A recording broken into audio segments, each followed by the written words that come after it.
Ai, ai. Vamos lá então, né, gente? Vamos lá. Olha só, o que a gente vai conversar hoje, tá? Eu quero falar com vocês sobre as aulas a aula que falta, né? Pô, me diz uma coisa, gente. Até onde eu fui com vocês aqui no ao vivo? Eu fui até teoria matemática, eu já venci com vocês? Já falei de teoria matemática ou deu tempo já? Acho que a gente ficou no TI só. A gente falou só de TI? Porque eu me perdi aqui agora, peraí. Eu dei Eu aula tenho para até o vocês. TI aqui. A TTI, eu não falei de teoria matemática, então. Tá. Não. Então, a retomada hoje é teoria matemática e teoria da contingência, que a gente vai fazer, né? Com relação a. Só para ficar registrado aqui, que não tiver um vivo, né? Com relação à atividade, eu coloquei lá para vocês o que foi descontado de nota, mas como ficou ambíguo aí essa questão de ter colocado ou não da onde saiu o trabalho, se alguém perdeu 0,4 porque não colocou, manda um e-mail para mim que eu vou olhar com calma e a gente pode rever essa nota, tá bom? Com relação à nossa prova 2. Eu tenho uma notícia ótima para dar para vocês com relação à prova 2, vocês vão gostar muito. Mas me lembrem, tá? Eu vou dar só no finalzinho da aula e eu vou me esquecer. Então alguém no final diz assim, professor, qual era a boa notícia? Antes de eu desligar. Que aí eu quero que todo mundo já esteja na aula para poder contar, vocês vão achar legal. Então não esqueça, põe um post-it aí, Audrey, no caderno para lembrar o professor no final da aula. Vamos conversar sobre teoria matemática, teoria contingencial. Sexta-feira eu pretendo colocar para vocês as duas últimas aulas, eu vou adiantar os conteúdos de estratégia, de estratégia e de empreendedorismo, que são nossos últimos dois conteúdos. E aí eu vou deixar vocês com uma semana adiantado esse conteúdo, né? Que ele ia ficar só para a semana final. E na última semana, a última semana da prova, né? A gente também conversa melhor mais pra frente, tá? Que eu tô a fim de propor um negócio legal pra gente também. Que vai dar uma forcinha na prova de vocês.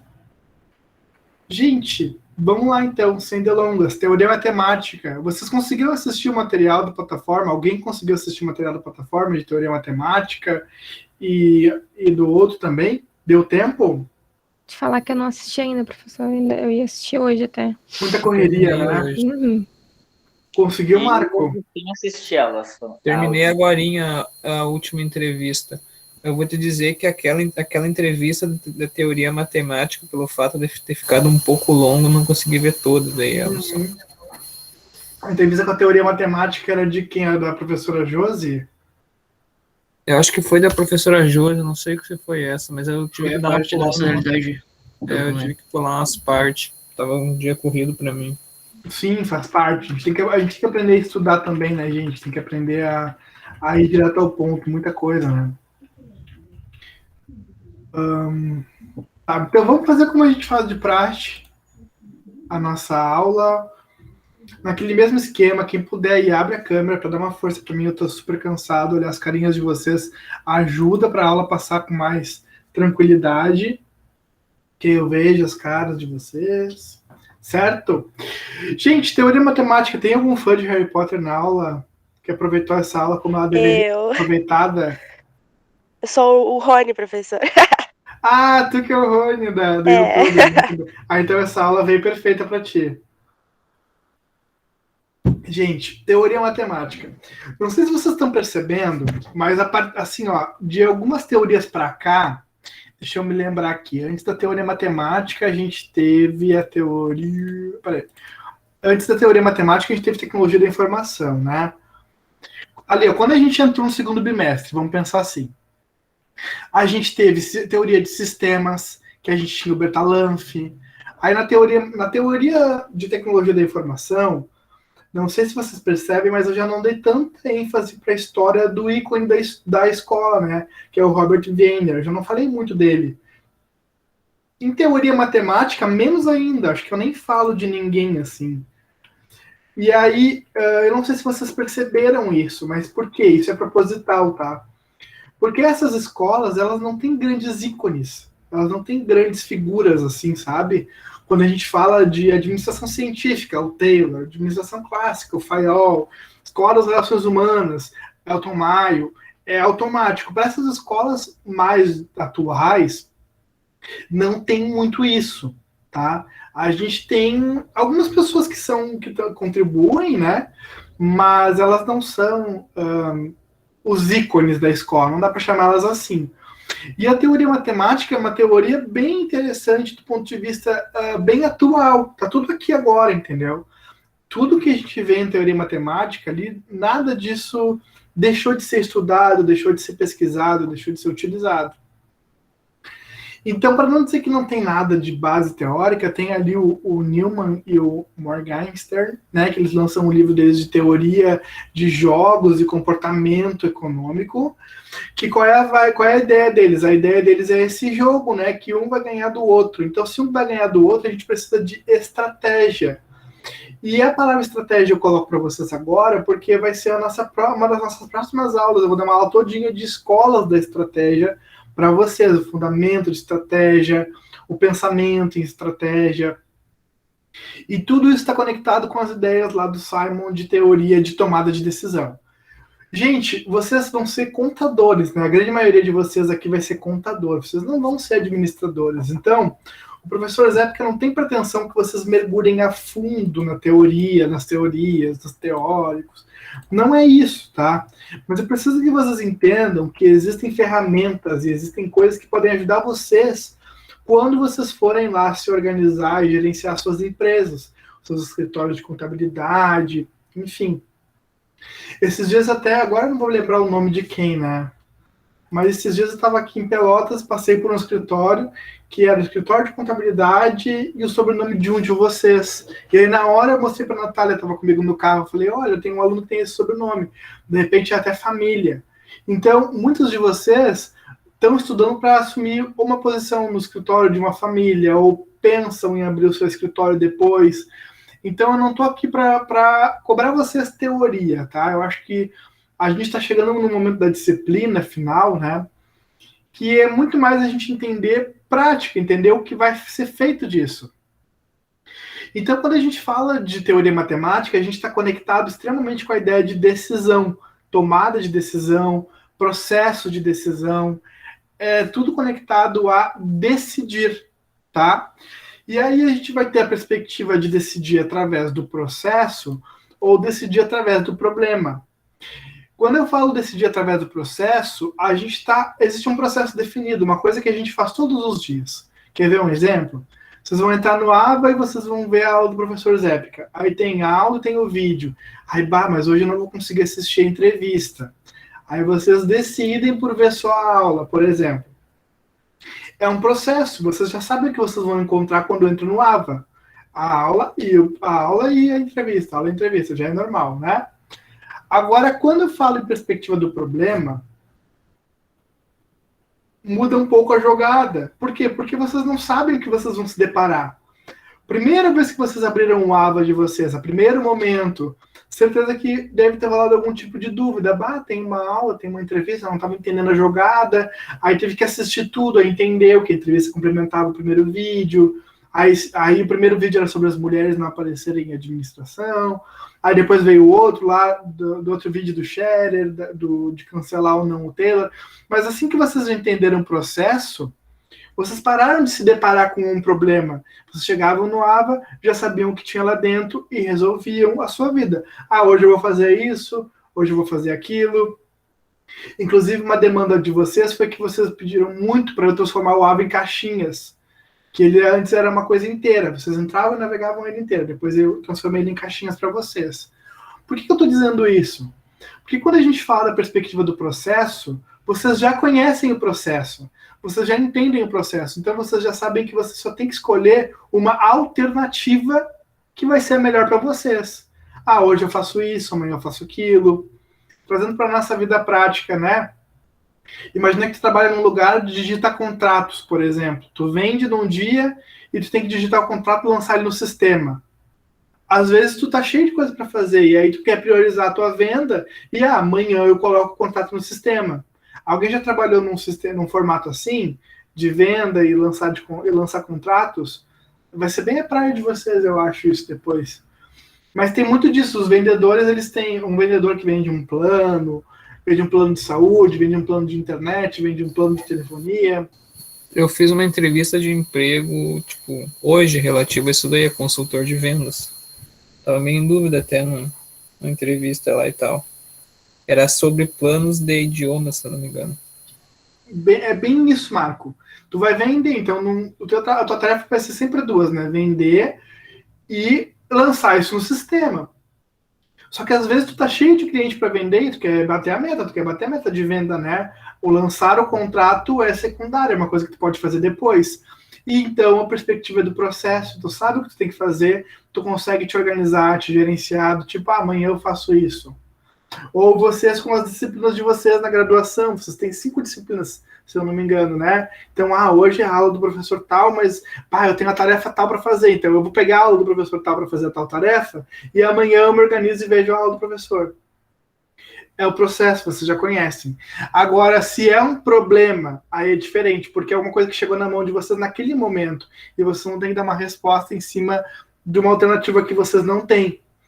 Por isso que surge a teoria matemática, ela vai te ajudar a racionalizar e a pensar, e matematicamente falando, como é que tu vai tomar uma decisão em cima de alguma coisa, certo?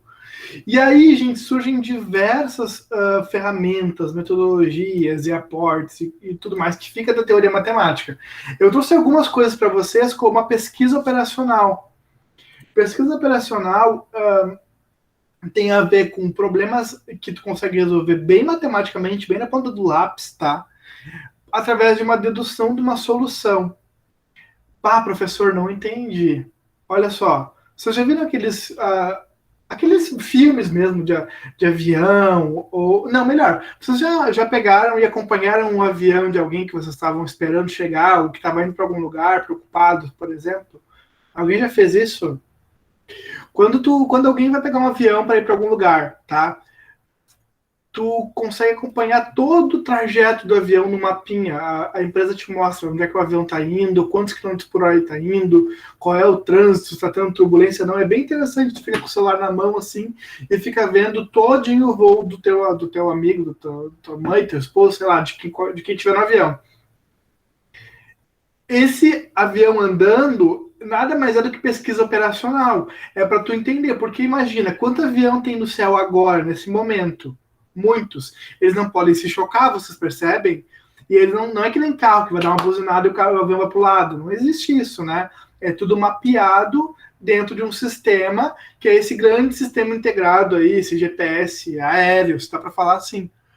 Então, a pesquisa operacional ela vai trazer justamente essa ideia. A ideia de racionalizar o problema e enxergar qual é a melhor solução. O avião vai ter que sair daqui e vai ter que ir para Juazeiro do Norte. Melhor trajeto para ele fazer isso é às 5 da manhã, porque ele não pega nenhum avião no meio do caminho. E tudo isso aí a matemática vai te dizer qual é o melhor caminho, qual é o melhor horário, qual é o melhor momento.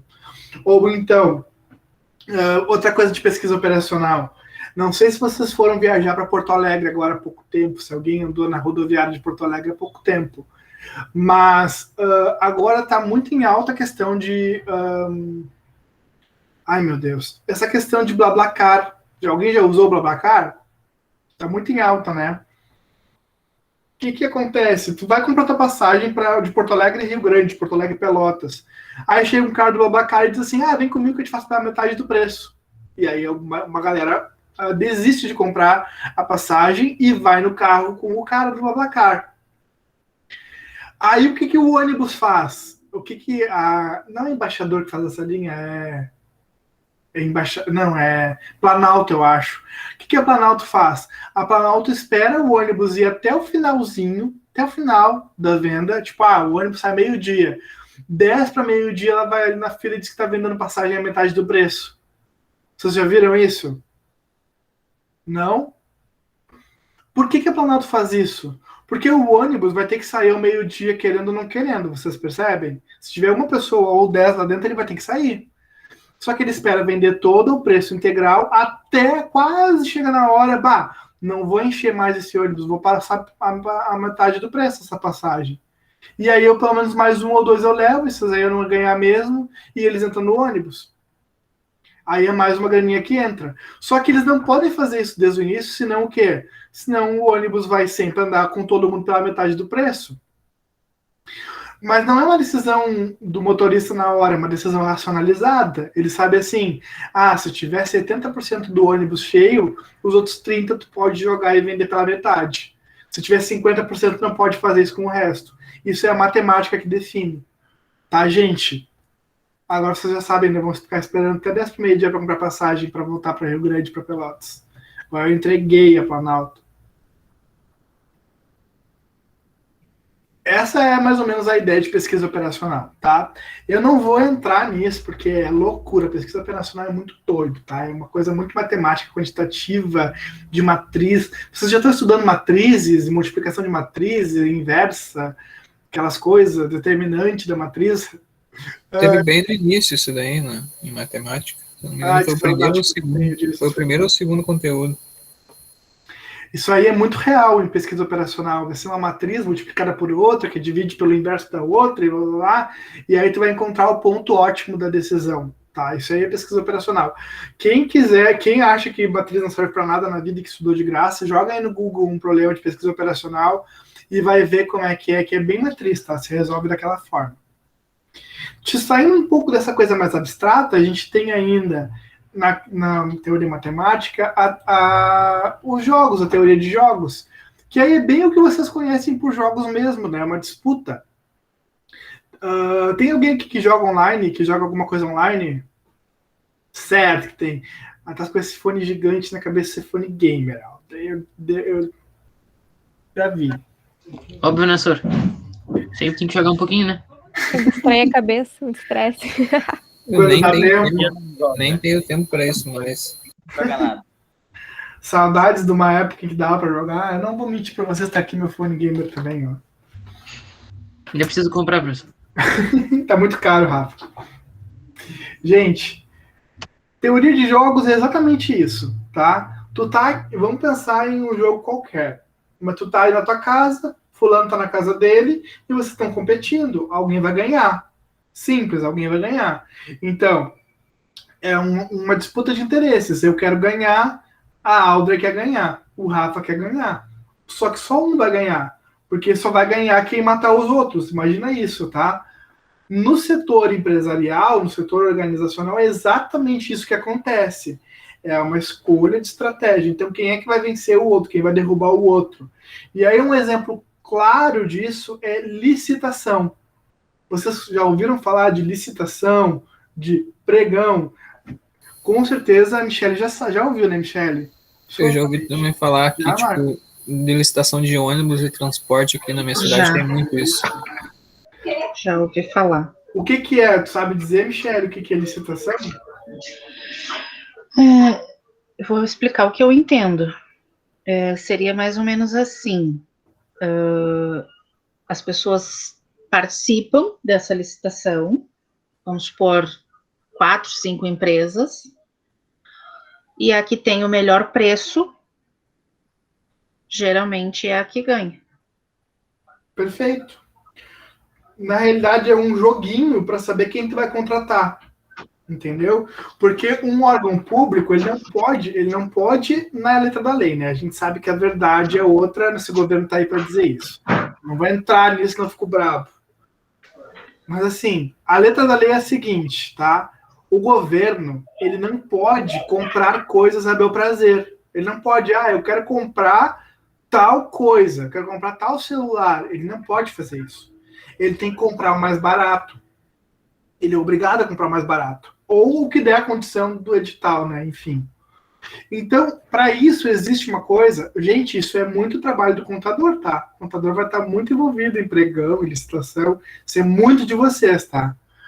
Então, existe uma coisa chamada licitação, que é o quê? Imagina que eu sou a prefeitura aqui de Pelotas e eu preciso comprar celular para todos os meus funcionários. Eu não vou ir lá na Amazon comprar os celulares, não posso. Eu vou lançar um edital dizendo edital de compra de celulares. Aí eu vou dizer qual é o celular que eu quero, qual é a especificação, quanto de memória, quanto de, sei lá, de fone de ouvido, o que eu vou querer no celular? Dou toda a especificação e jogo ele na rua. E aí as empresas vão vir e vão dar suas ofertas de forma cega dentro de um site ou de um leilão virtual. Aí vai lá o Rafa e diz, eu vendo esses 10 celulares a 10 mil reais. Aí vai a Audrey e diz que vende celulares a 9 mil reais. Nesse momento, eu não tenho como saber que o Rafa não tem como saber que a Audrey colocou mais barato, mas a Audrey já levou do Rafa. E eles estão jogando às cegas. Aí vai lá a Michelle e diz que entrega 9 mil reais, mesmo preço da Audrey, mas entrega antes. E aí ela levou a licitação. Então é um joguinho, entendeu? É um joguinho de soma zero, onde tu vai levar a disputa de interesse que melhor prover ali o que for pedido, tá? Geralmente nessas licitações, a empresa que participa, ela precisa estar com toda a documentação em dia, não dever nada, né? Tá tudo certinho, certidões. Todo um requisito, né, Michele? Todo requisito. Precisa ter.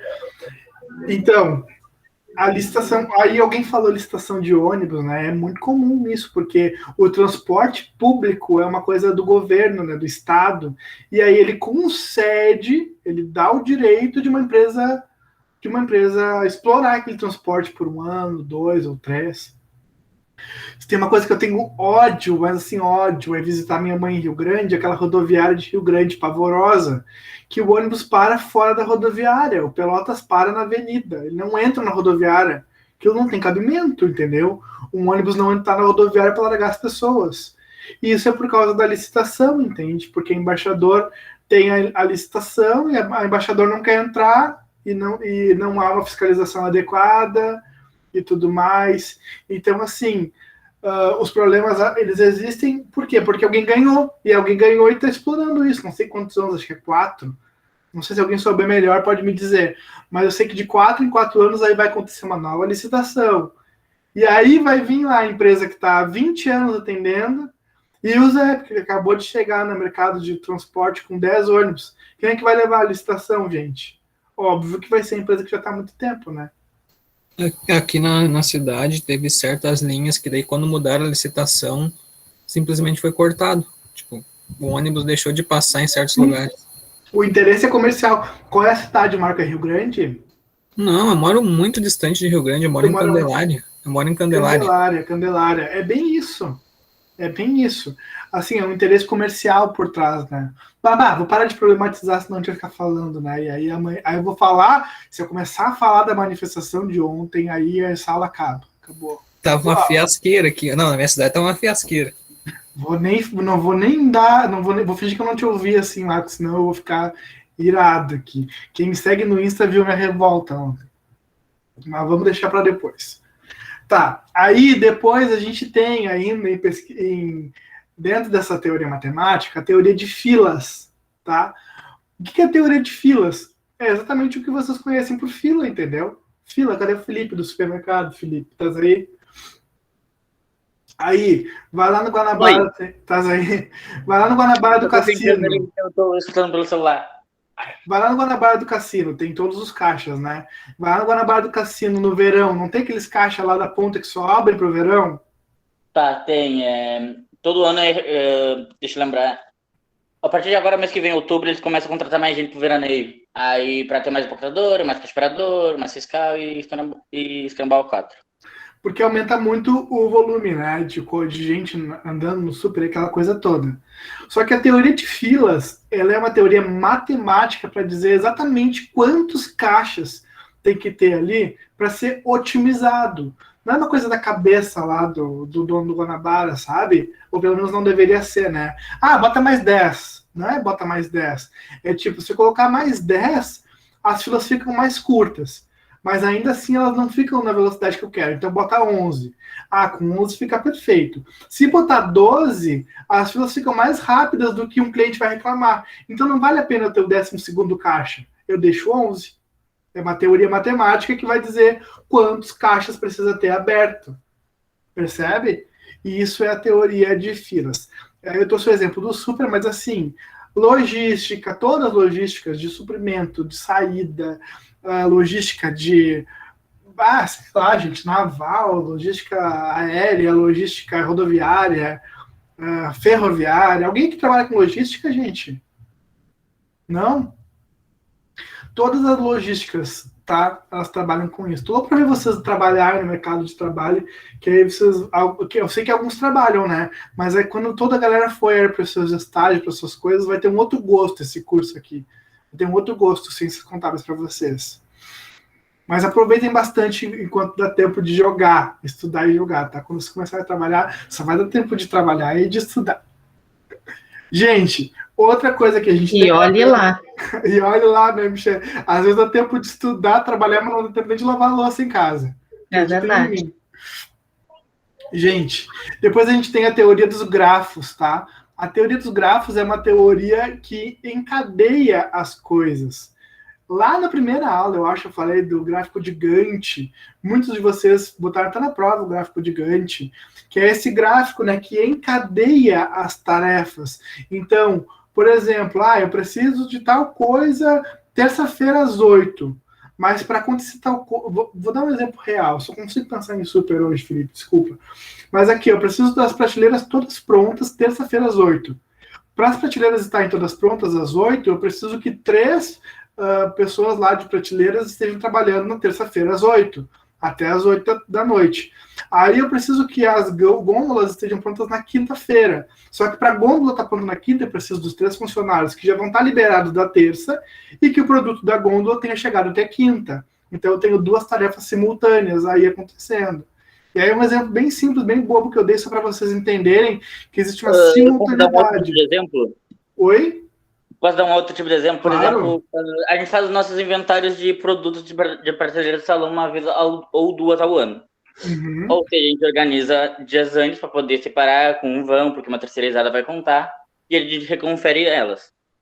Nisso, quando a gente termina isso no domingo à tarde, geralmente quando não tem ninguém na loja, pois a loja já fechou, tem o pessoal que vai trabalhar de madrugada para deixar a loja pronta para de manhã. Para a loja poder abrir com ela pronta. Tá aí o encadeamento, tá aí o grafo. Porque, perfeito, Felipe, porque se, por exemplo, se eu deixasse todo mundo trabalhando num turno, ia desfalcar o outro, percebe? Ia desfalcar a tarefa sequente. E a ideia não é essa, a ideia é justamente o oposto, é que eu tenha todo mundo trabalhando de uma forma encadeada, né? E aí as tarefas vão acontecendo naquela sequência esperada. Depois, gente, a gente tem aí o controle, a questão estatística da administração. A questão estatística da qualidade. Vocês não têm estatística ainda, né? Vocês não têm estatística, acho que lá pelo 3º ou 4º semestre. Alguém que já estudou estatística, já fez estatística em alguma coisa, para alguma coisa? Estatística e probabilidade. Tu fez para quê, Audrey? Na escola, não, né? Não, na faculdade mesmo. É que eu fazia química antes. Tá. Aí eu mudei, aí tinha estatística e probabilidade. Uhum. Era uma cadeira, 2 cadeiras separadas, na verdade. Uhum. A estatística é mais crua, a probabilidade é mais aquela coisa de hipóteses, né? Uma coisa que tu faz uma análise mais intensa. De gráfico e tal. Quem mais que já fez estatística? Eu fiz no curso técnico de contabilidade. Então tu teve estatística, com certeza, né? Gente, a estatística nada mais é do que a gente ter um padrão numérico de alguma coisa para a gente tomar uma decisão. Então, a gente vai fazer várias contas, vários cálculos, vai chegar à conclusão de que 90% de chance de tal coisa acontecer. Pô, aí tu aposta que vai acontecer, entendeu?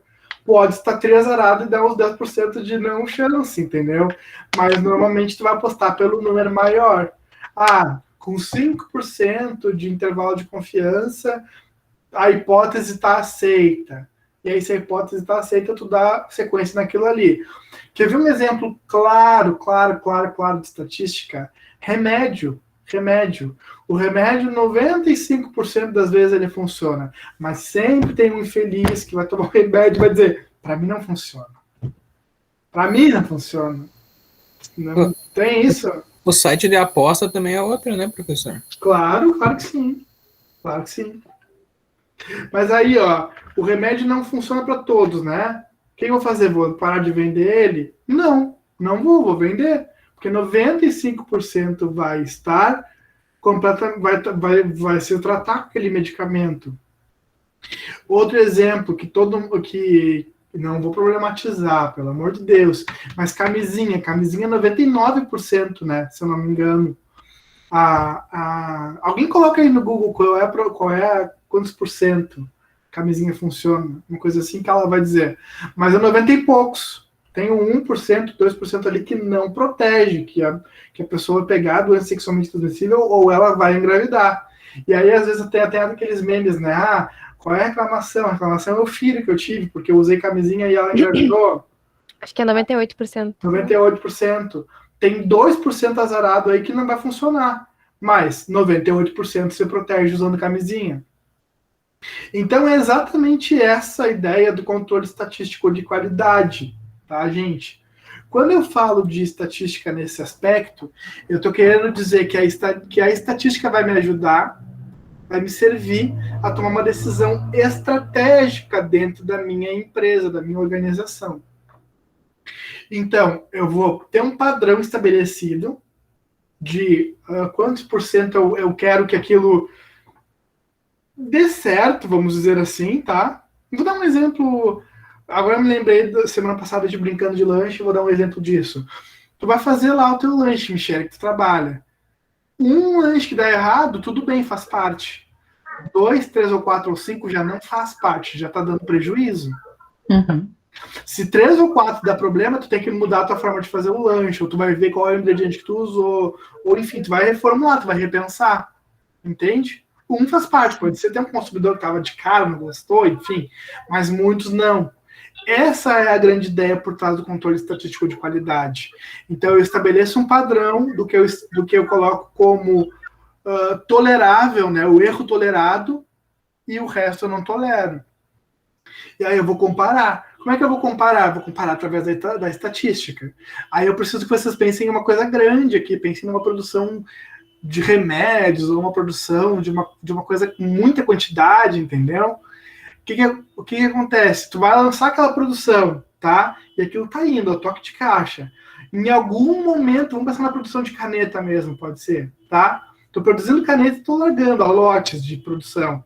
Em algum momento a máquina vai parar, vai pegar uma caneta e vai inspecionar. Vai ver se a tampa tá certa, vai ver se a caneta tá funcionando, se ela tá estourando a tinta, se ela tá bem montada. Essa caneta tá bem montada, então tudo bem, o lote de produção passa.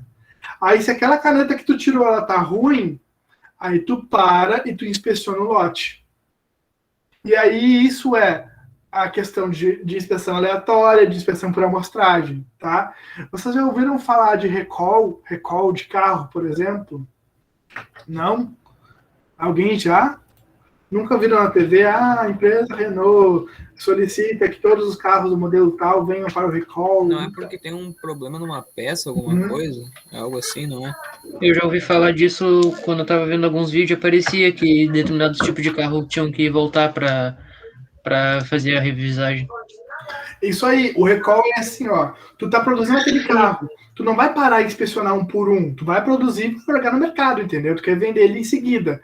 Só que em algum momento um carro dá problema no motor.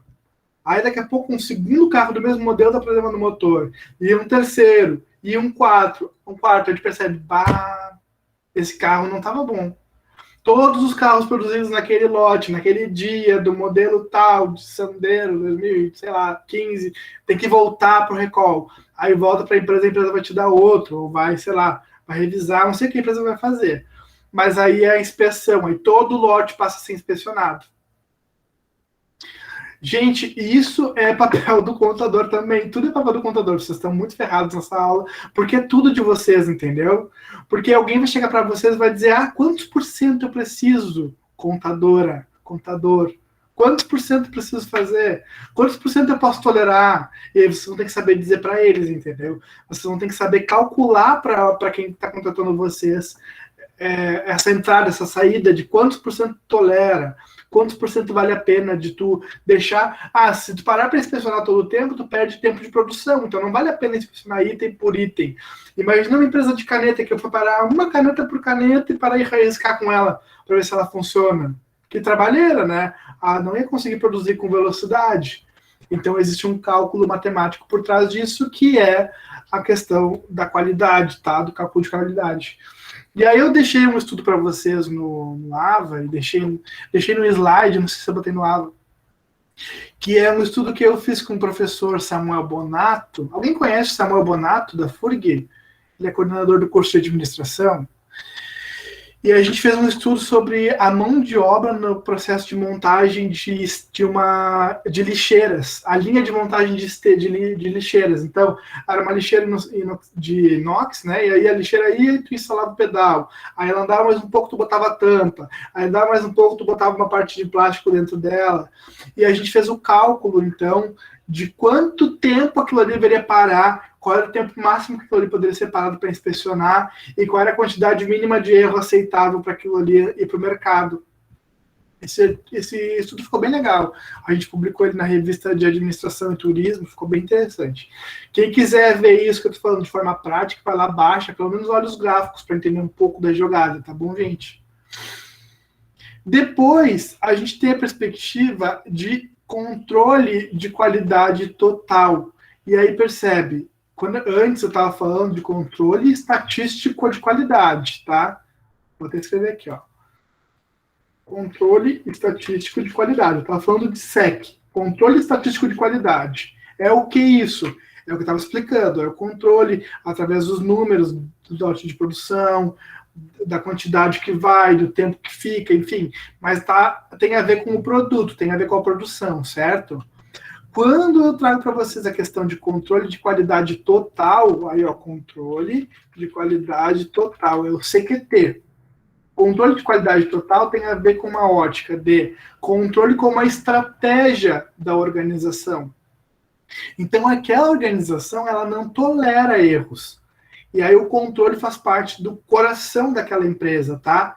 Cada empresa vai ter o seu coração, o seu core competence, que a gente chama. Tô falando um monte de conceito, né? Deixa eu colocar aqui. Core competence, tá? O core competence é o seguinte, cada empresa vai ter aí o seu coração, a sua forma de bombear sangue para a empresa. Então, vai ter várias empresas que vão fazer, vai ter vários supermercados, vários, mas vai ter um que vai ser mais caro e a qualidade vai ser melhor, vai ter um que vai ser mais barato, tu não vai encontrar muita diversidade, vai ter um que tu vai entrar no supermercado, vai estar climatizado, vai ter uma musiquinha, vai ter um café para ti. Vocês estão entendendo o que eu estou querendo dizer? Cada super vai se diferenciar de uma forma. Então, quando há um controle de qualidade total, que na literatura fica como Total Quality Control, que é o TQC, que fica CQT em português, mas a ideia é controle de qualidade total, palavra total envolvida, é esse controle na competência da empresa. A empresa não tolera desperdício, a empresa não tolera ciclos demorados, a empresa quer uma qualidade cada vez melhor do seu produto. Aí, vocês já viram aquelas slogans, né? Ah, aqui é com qualidade, umas coisas assim, né? Aqui a qualidade é melhor. Qual é a melhor, o lanche de maior qualidade, o sapato de melhor qualidade, o não sei o que de melhor qualidade. Vocês já viram que tem gente que joga essa para vocês? O ensino de maior qualidade, vende pela qualidade. Tem gente que não vai falar isso para vocês. Tem gente que vai dizer, aqui é mais rápido, aqui é velocidade, ou aqui é mais bonito, sei lá o que as empresas vão dizer, tá? Mas parem e façam isso depois, em algum momento. Olhem ali os slogans das faculdades particulares, por exemplo. Vai ter faculdade que o baita slogan dela é qualidade de ensino, doutores renomados no assunto, os melhores laboratórios e tal. Vou dar um exemplo, as faculdades católicas. A faculdade católica tem esse nome de qualidade. Aí tu vai ter empresa que vai dizer que tu te forma em 6 meses, sabe? E aí, tipo, tu vai lá e a troca de caixa tu te forma. Tá vendendo quantidade, tá vendendo velocidade. Então, quando eu falo de qualidade, eu não tô essa questão de redução de desperdícios, de melhorar o ciclo de produção das coisas, de melhorar a qualidade do produto, certo? Uma outra coisa importante para vocês é o seguinte, tá? Existem 2 tipos de produtos, tá? E isso vocês também precisam ficar em mente. Alguém sabe me dizer que produtos são esses? No chutômetro, assim, da aula? Assim, eu deixo vocês limar os lençóis lá. Mas existem 2 tipos de produtos, tá? Alguém que fala alguma coisa? Acho que é o produto tangível e o produto intangível, certo? E a gente até vai estudar isso mais posteriormente na introdução, na intermediária. Perfeito, Rafa. Os dois tipos de produtos. Vamos lá, para quem não está tão por dentro, tá? O produto tangível é uma coisa que eu vou comprar e vou levar para minha casa. Vai vir aqui na minha casa, eu vou usar, eu vou... Enfim, um exemplo, um carro. Comprei o carro, trouxe para casa, vou andar no meu carro. Ou um celular, fui lá, comprei o celular, trouxe para casa. Produto tangível. Tangível tem que ficar aquela ideia de tocar. Eu consigo tocar no que eu comprei, tá? Toquei na minha compra. Peguei a minha compra, levei para algum lugar. Então, um exemplo, uma caneta é um produto tangível. Tangível, toquei. E um produto intangível, aí, deixa eu anotar aqui, né? Tangível. E aí a gente tem o produto intangível. Tangível. Que é o produto que eu não consigo tocar. É um produto que é um serviço. Por exemplo, quando tu compra um celular, ele chega na tua casa, ele é teu, tu vai usar, tu vai tocar, tu vai escutar música, enfim. Vai ir para casa do teu amigo, vai contigo, vai ir para casa do namorado, ele vai contigo. Ele é teu, ele anda contigo, ele é teu, tu comprou. Agora um corte de cabelo é um produto também. Está sendo vendido por um barbeiro, uma cabeleireira, enfim, está sendo vendido por alguém, certo? Só que ele não é uma coisa que tu leva para casa. É uma coisa que tu vai lá no salão e ele corta o teu cabelo e tu vai para casa. Então é um serviço. Produto intangível é um serviço, é algo que precisa acontecer naquele momento, naquela situação, e aí tu não consegue levar para casa aquilo, entende? Outro exemplo de produto intangível, por exemplo, uma festa de aniversário, de casamento, de 15 anos, é um produto intangível. Tu comprou por aquilo, mas assim, como é que vai ser? Não sei. No dia vai estar o bolo lá, vai estar o músico, vai estar o fotógrafo, como é que vai estar? Não dá para repetir uma festa de 15 anos, percebe? Tem que ser naquele momento e acabou. Oi, Marco. Tava tossindo aqui. Vídeo aqui nos fones. Desativei o microfone, peraí. Esse negócio de produto intangível também pode considerar ações? Claro, claro que sim. Tava pensando nisso, até me afoguei aqui. Claro que sim. Porque é um produto, tu compra de alguém, mas tu não consegue levar para casa, entende? É um produto que tu vai passar e um produto abstrato, dá para falar assim. Alguém consegue pensar em algum outro exemplo de produto intangível, gente? Baseado no que eu falei para vocês, já falei de cabelo, falei de festa, alguma outra coisa? Não sei se tu chegou a falar de logo da marca, de marca, no caso. Claro, claro que sim. Um design, né? Tu vai comprar uma logomarca de alguém, é intangível, né? Tu não consegue levar aquilo, né? Aquilo é teu, assim, intelectualmente falando, abstratamente falando, tá? Quando a gente fala de controle total de qualidade, a gente está falando desse controle para os produtos saírem perfeitos, tá? Aí, vou voltar aí no exemplo que eu estava dando, da caneta, por exemplo. Se eu fizer um lote de 1000 canetas, tá? E 100 canetas derem problema, pô, é um transtorno, né? O cliente vai ficar bravo, vai postar, minha caneta estourou, minha caneta tá ruim e tal. Mas nada acontece, não há problemas grandes. Vai lá comprar outra, vida que segue. Agora, se eu tiver aí um problema... Vou dar um exemplo real para vocês, tá? Quando eu me formei em 2017, uma colega minha, ela era loira, daquelas loiras translúcidas, sabe? Que passa assim, o cabelo te olha no reflexo do cabelo da guria.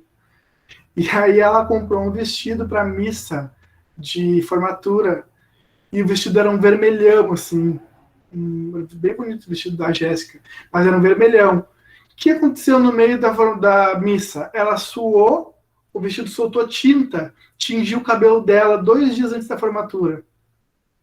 E aí aquele cabelo translúcido dela ficou, tipo, amarelo em cima e vermelhão embaixo.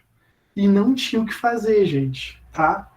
Aí a Jéssica, acho que a Jéssica acabou prendendo o cabelo, se eu não estou enganado, para formar. Mas assim, é um produto, com certeza, né? Só que olha o que estragou um produto intangível. Porque o produto vestido estragado, ela vai lá, devolve e pega outro.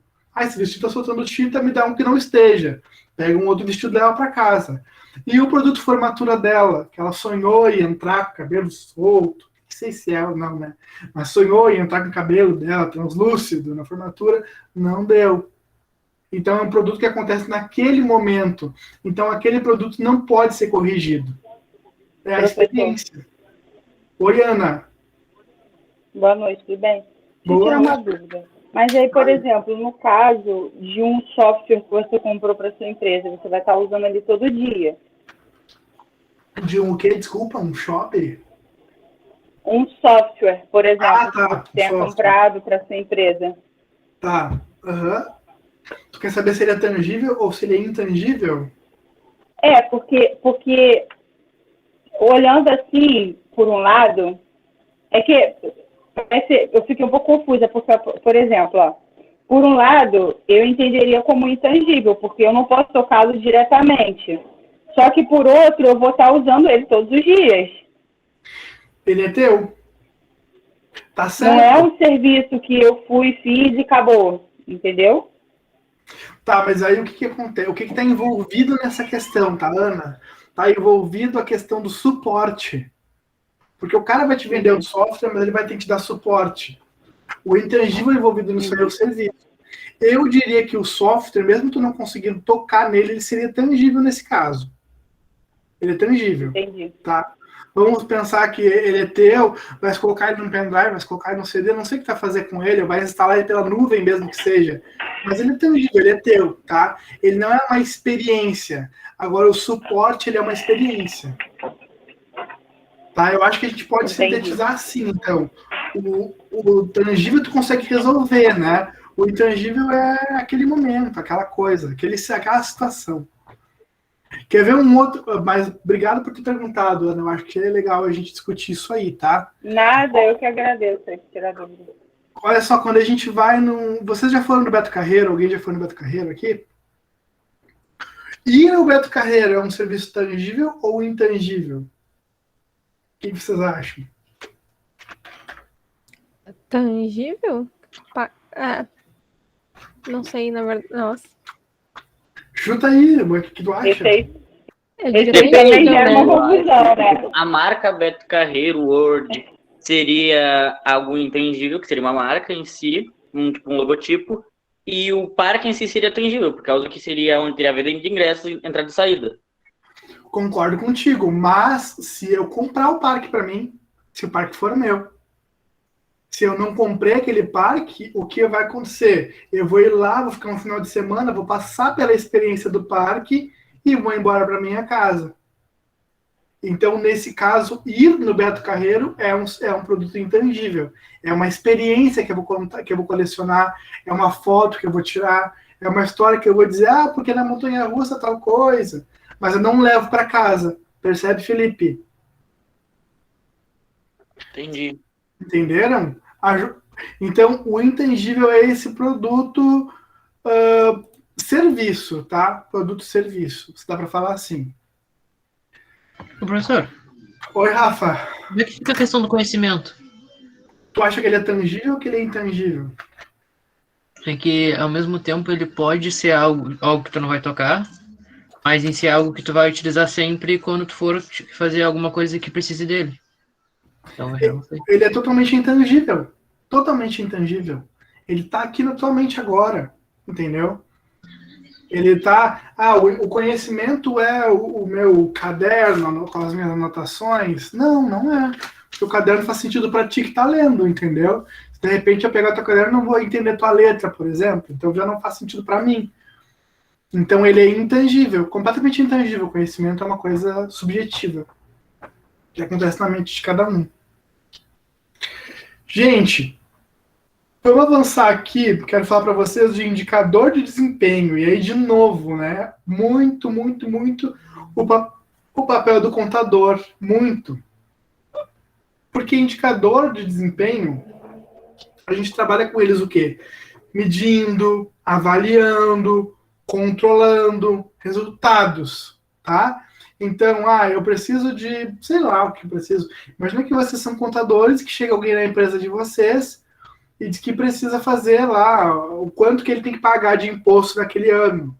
Vocês fazem o cálculo e naquele ano tem que pagar 10 mil reais de imposto. Beleza. E no outro ano, Aí no outro ano ele vai pedir de novo, tu vai dizer, esse ano é 20 mil reais. E aí vai te perguntar, pô, mas por que ano passado eu paguei 10 e esse ano eu paguei 20? Aí pode ter um monte de coisa envolvida, né? Pode ter imposto que aumentou, certo? Ou o cara vendeu muito mais, ou o cara tocou outra alíquota de imposto, né? Em vez de pagar 6, vai pagar 8, enfim, sei lá. Então, resultados, desempenho.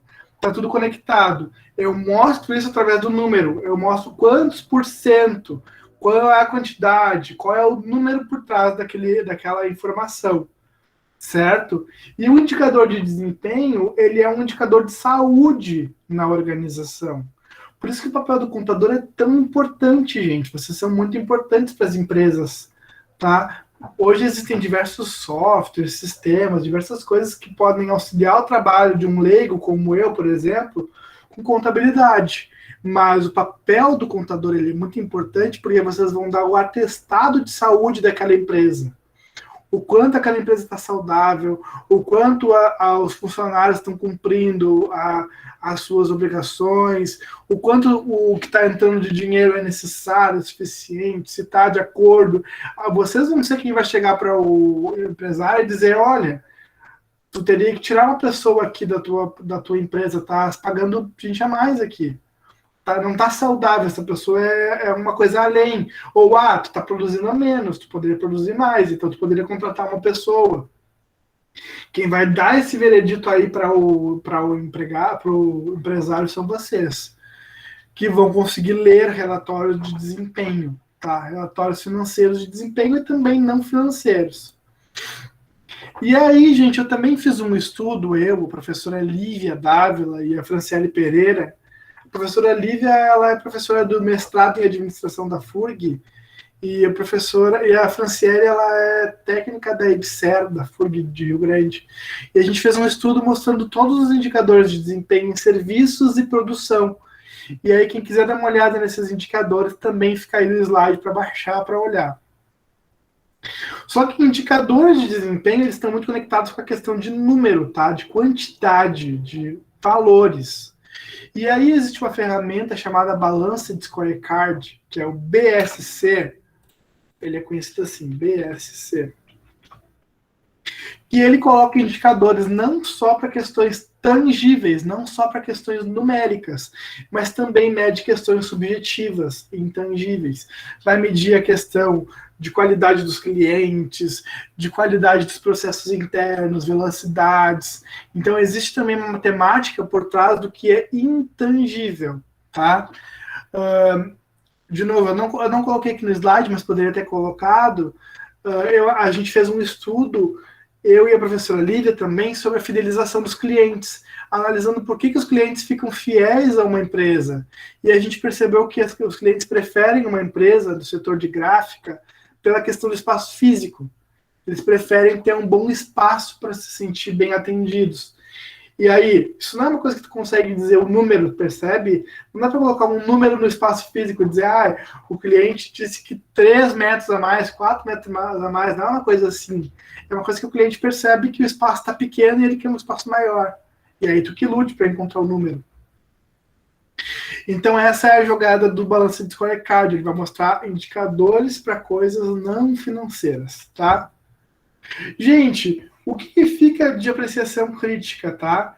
Essa teoria, essa escola, ela é muito reducionista, ela olha muito assim, aquele staff, aquela produção, aquela que recorta muito para analisar, vocês percebem? Que eu falo, da produção da caneta, da produção do lanche, da produção do sapato, do supermercado, é bem cortadinho, é aquela questão bem assim, eu vou analisar só isso e vou dizer o resultado disso.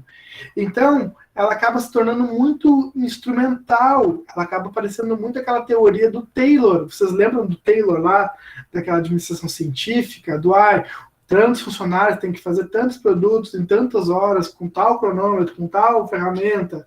Ela é muito taylorista, tá? Essa teoria é muito taylorista. Porém, ela é muito real, ela é muito viva, ela é muito agora, aqui agora. Tá?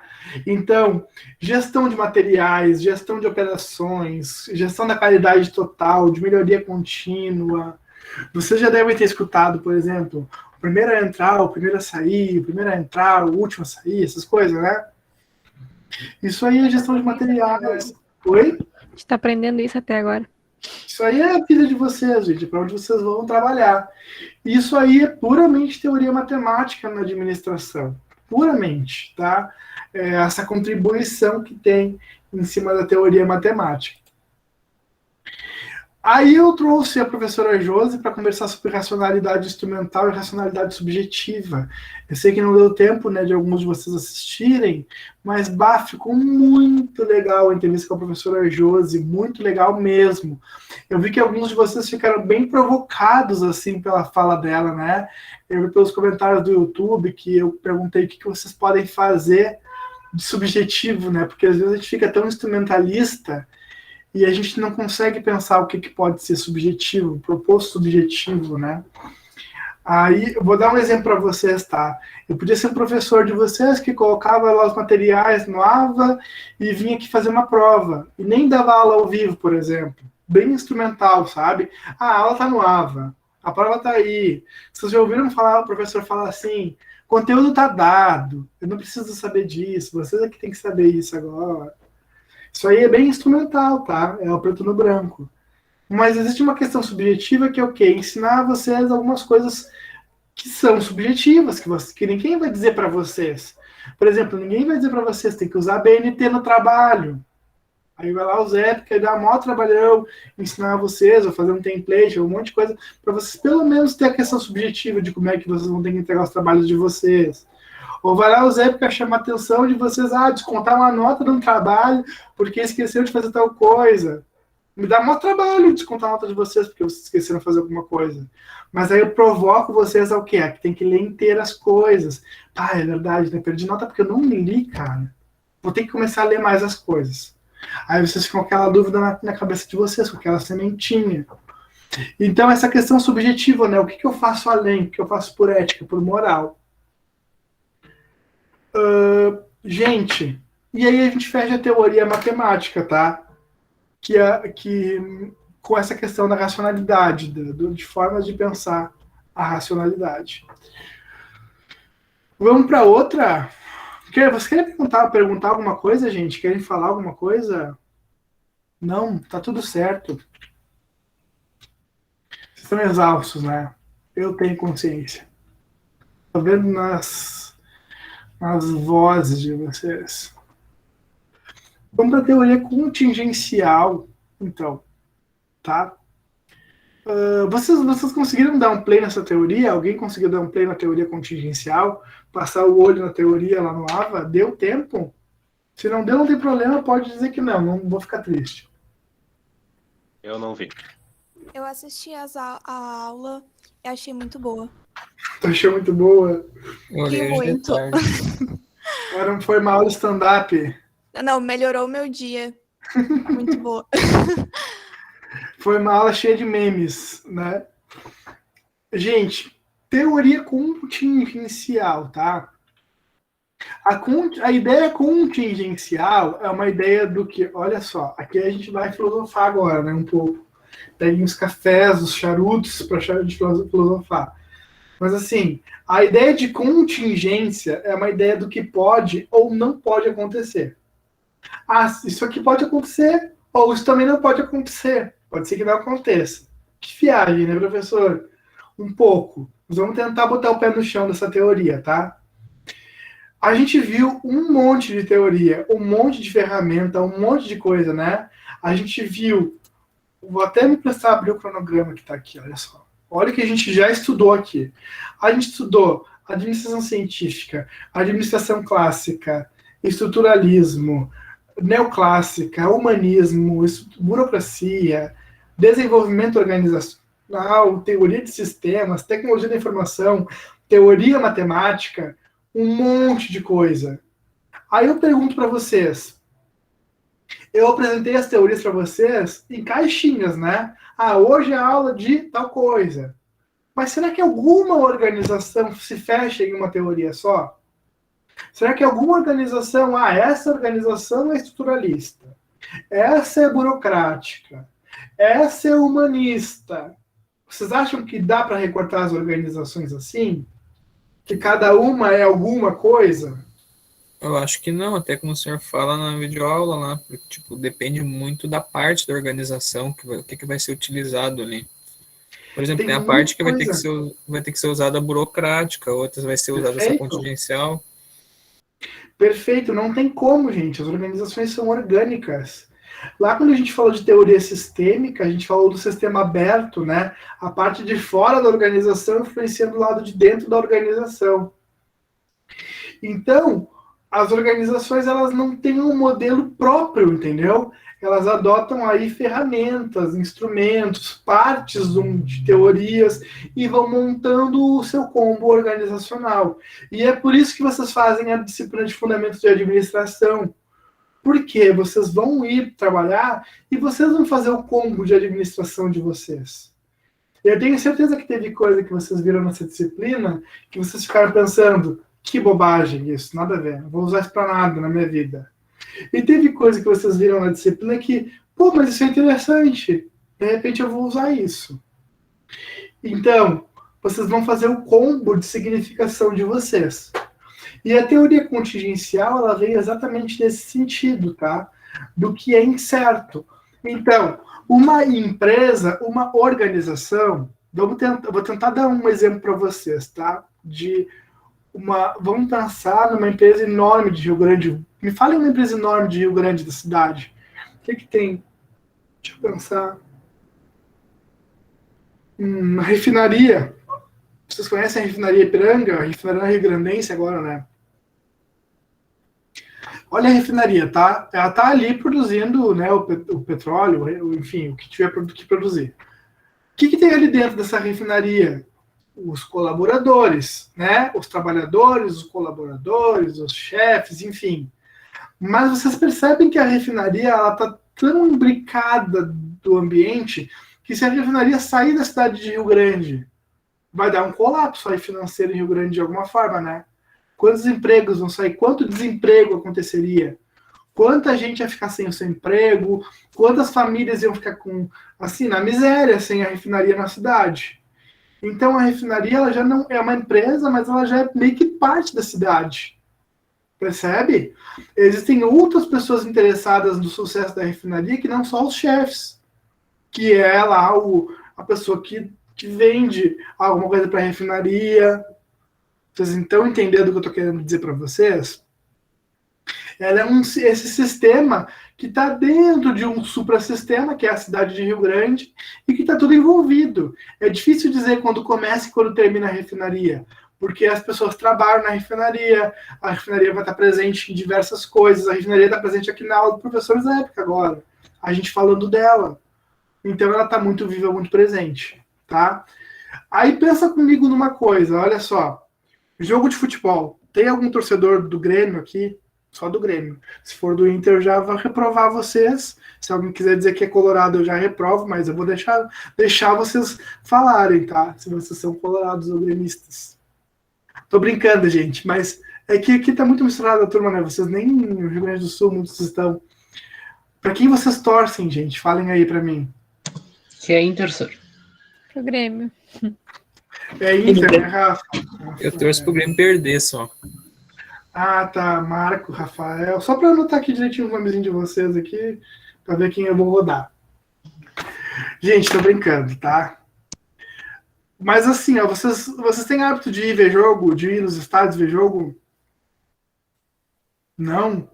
Alguém tem hábito de ir ver jogo? Aqui em Pelotas a galera é muito assim de ir no jogo do Pelotas, de ir no jogo do Chavante. Aqui o pessoal é bem... Não, em Rio Grande não tinha muito, porque tinha o São Paulo e o Rio Grande, né? E o Rio Grande, é. Mas enfim, aqui é forte, tá? Aqui em Pelotas é forte a questão da pessoa ir no estádio ver o jogo. Aí, o que aconteceu? Veio a pandemia. Aí as pessoas vão ter que ver o jogo. As pessoas vão ter que ver o jogo de casa. Vocês percebem? O que mudou nessa dinâmica, gente? Ir no estádio ver o jogo é uma experiência.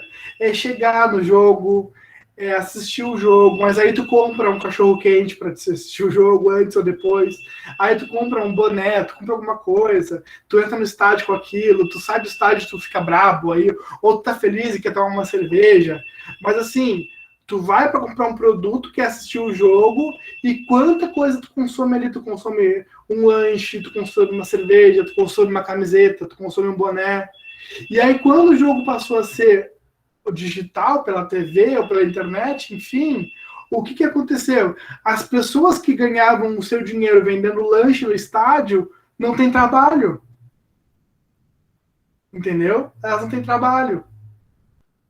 E aí, gente, uma questão de um sistema que é o Pelotas, ou que é o ambiente de futebol, interferiu totalmente na vida da pessoa que está lá fazendo seu lanche em casa. Como é que eu digo que essa pessoa trabalha ou não trabalha para Pelotas? De alguma forma, ela trabalha pelo jogo. Vocês estão entendendo o que eu estou querendo dizer para vocês aqui? A teoria contingencial é exatamente isso. Ela desenha o exterior da organização, mas ela perpassa ele. A pessoa que trabalha ali, ela pode estar trabalhando pelos Pelotas ou não. Enfim, aquilo mudou totalmente a dinâmica de vida dela. E aí, essa teoria vai dizer que existe uma técnica dependente e uma técnica independente. Então, o ambiente, ele é independente. Vou até anotar para vocês escreverem no caderno de vocês aí. Ó. O ambiente, ele é independente. Tá? Se o ambiente é independente, a administração, ela é dependente. Então, a administração depende do ambiente, mas o ambiente não depende do que tu vai fazer nessa administração. No exemplo que eu trouxe para vocês aí do futebol, né, do Pelotas, enfim, mudou a dinâmica, né? Quando mudou a dinâmica, aquela pessoa que vendia lanche perdeu seu trabalho, mas ela não consegue mudar o ambiente. Essa pessoa não consegue ir lá e mudar e redesenhar ou tirar a pandemia para os jogos voltarem a acontecer. Vocês percebem? Ela não tem esse poder sobre o ambiente. É o ambiente que tem esse poder sobre ela. Então, quando acontecer alguma coisa no ambiente e muda toda a administração da volta, aí as pessoas precisam de quê? Pensar contingencialmente. Pensar de um jeito... se tal coisa aconteceu, o que eu vou fazer? Tal coisa aconteceu e eu vou ter que fazer alguma outra coisa. Então, aí, um exemplo claro, né? Essa pessoa que estava lá vendendo a camiseta, né? Na frente lá do estádio do Pelotas, na frente do Chavante, ela está vendendo a sua camiseta. Parou de vender, porque as pessoas não estão indo mais para o estádio, vai fazer o quê? Vai vender online, por exemplo? Vai vender pelo WhatsApp? Mas ela vai tomar uma decisão contingencial. Então, o que a teoria da contingência vai dizer é que não existe uma única forma de administrar. Existem diversas, depende do ambiente em que ela está inserida. Se existem diversas, então vai haver uma questão envolvida de integração. E aí eu vou anotar aqui para vocês de novo, 2 conceitos importantes, que é o de integração. Ai, meu Deus. Integração e o conceito de diferenciação. Então, integração. Toda a empresa vai se juntar, vai se integrar, vai virar uma coisa única para fazer frente ao ambiente.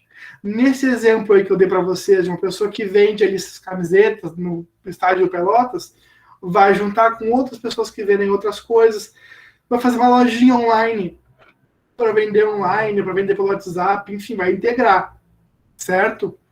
Só que dentro da organização tem a questão da diferenciação. Cada setor, cada função, cada pedaço da organização é diferente e tem o seu próprio interesse. Então, eu trouxe para vocês uma entrevista com a professora Vanessa Jungs, que está na plataforma, que ela fala sobre não é catadores o termo certo, como é que é o termo certo? Recicladores, eu acho. Recicladores, Rafa, obrigado. Os recicladores.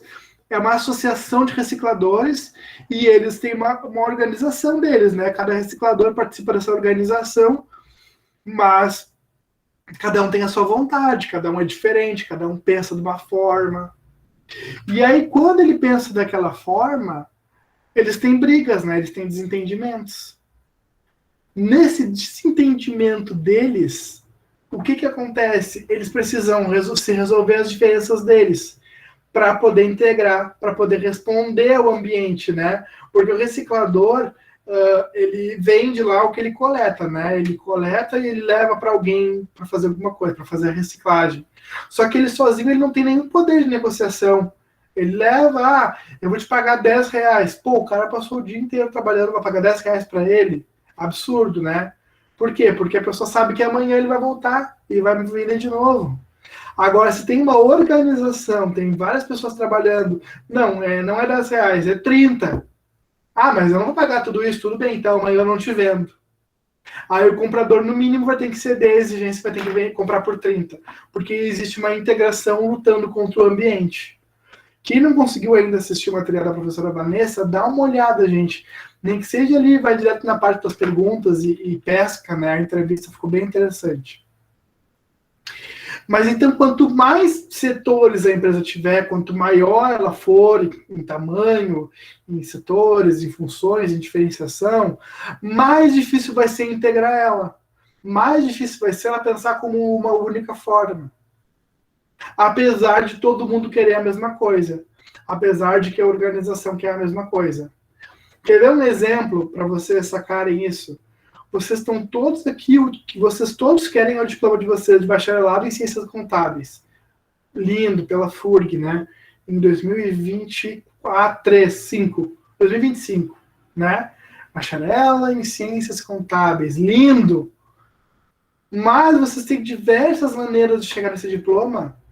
Vai ter gente que vai olhar para a disciplina do professor Zé que vai dizer, que disciplina chata, não quero fazer. Vai ter gente que vai dizer, adorei essa disciplina, ela é interessante. Vai ter gente que vai dizer, quanta tarefa, né? Olha a diferenciação. Como é que integra isso tudo? Pode ser que integre. Vocês até agora estão se mostrando extremamente integrados. Estão vindo as aulas, integrando as tarefas, está tudo certo.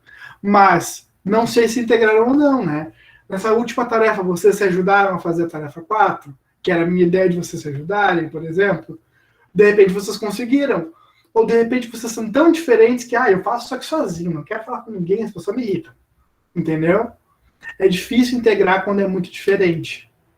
E é isso que vai ser o conceito, então, dessa teoria contingencial, que é o conceito do Lawrence Lorsch, tá? E outra coisa que o Lawrence Lorsch vai trazer é o conceito de conflito de novo. Lá vai voltar o conflito lá da Mary Follett, lá do início, tá? E vai ter, então, um conceito de conflito. E ele vai dizer que para as empresas darem certo, para as organizações darem certo, tá? A gente vai precisar resolver os conflitos entre as diferentes pedaços, entre as diferenciações. E existem 3 formas de resolver o conflito. 3 formas, tá? Que é o confrontar, o suavizar e o radicalizar, tá? Confrontar, suavizar e radicalizar. Confrontar é o seguinte, briguem. Alguém vai chegar no resultado, entendeu? Sei lá, o Felipe quer uma coisa, a Alvin quer outra, o Rafa quer outra. E eu tô aqui, ó. Sei lá, briguem. Briguem aí, vejam quem é que vai me chegar com o resultado. Aí vocês vão brigar e amanhã vai chegar Alvin. Professor, em nome meu e dos colegas, porque a mulher manda nos homens, né? Professor, em nome meu e dos colegas, resolvemos que faremos tal coisa. A Alvin levou a melhor no confronto. E eu vou ir atrás dela. Então, confrontem entre vocês e se resolvam. Fogo no parquinho, sempre, Carlos. Fogo no parquinho é a meta. Confronto. Então a empresa sabe que está tendo briga entre os setores, entre as funções, e deixa se resolver. Tá? Aí o segundo estilo é o estilo de suavizar, que é o seguinte, é a empresa pegar e dizer, não briga, Aldo, mas a tua proposta é legal, mas a do Felipe tem isso de legal, e Rafa, a tua proposta é boa também, mas olha o que o Felipe está propondo, que a Aldo está propondo, e será que vocês não conseguem chegar no meio termo? Aí, então, a empresa suaviza. A empresa, tipo, tenta fazer as pazes de todo mundo. Todo mundo se dá bem e tenta suavizar, chegar no meio do caminho, tá? Aí o papel da empresa, então, é ou deixa todo mundo solto, fogo no parquinho, todo mundo briga e se mata e alguém chega com uma solução, ou tenta suavizar, conversa um por um, tenta fazer todo mundo se entender e tal. Ou a empresa pode adotar uma terceira forma, que é a forma de radicalizar, que é de dizer assim, vocês não estão se entendendo, é desse jeito, eu que decido então. Aí a empresa vem com uma decisão, radicaliza e acabou. Certo? Quem não viu essa aula deveria, porque nessa aula tem até a Anitta, tá? Tem a Anitta, tem Luísa Sonza. Quem foi que disse que deu risada foi a Larissa, né, Larissa? Essa aula está maravilhosa, tá? Tem a Kelly cantando Não Briguem Criaturinhas. Essa aula vale o play.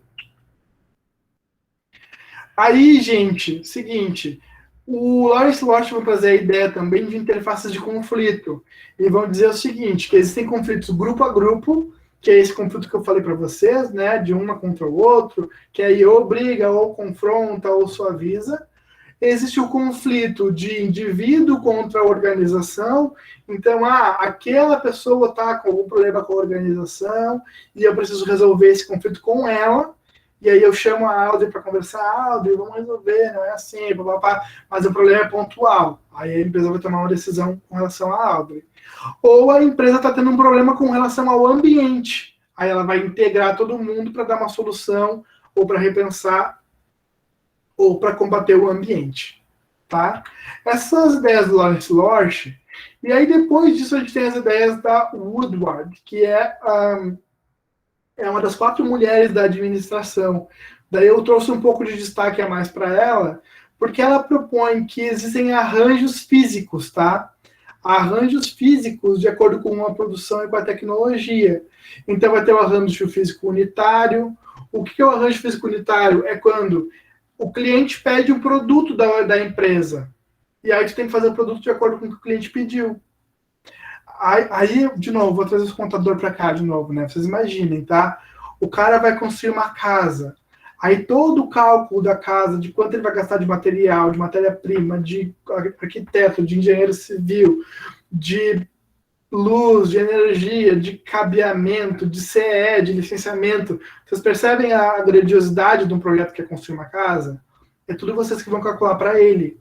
E é um produto único, então todo mundo vai se unir e vai produzir aquilo e vai parar. E quando terminar de produzir, toda aquela organização se desmancha. Então é o arranjo físico para produção unitária. Marco, quer falar alguma coisa? Professor, o que eu ia te perguntar assim, ó. Hoje em dia tá virando muita tendência o pessoal pegar um tênis e customizar. Isso daí pode ser considerado ou tem a ver só com a produção do tênis?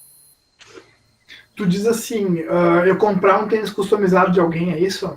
É tipo, eu compro um tênis e eu mando customizar. Por exemplo, eu compro um tênis branco e eu mando para uma certa empresa que tem muito, principalmente em São Paulo. Vamos supor, eu peço para eles colocarem para eles pintarem, vamos supor, o Messi no meu tênis. Uhum. Se torna algo único ou só tem a ver com a produção do tênis, isso daí? Não, é completamente unitário, Marco, tá bem certo. Porque não tem como fazer 2 ou 3 ou 4 ou 5 iguais, entendeu? É aquele momento, eu paro toda a minha máquina, ou o meu designer, ou enfim, quem vai fazer o tênis para fazer o tênis.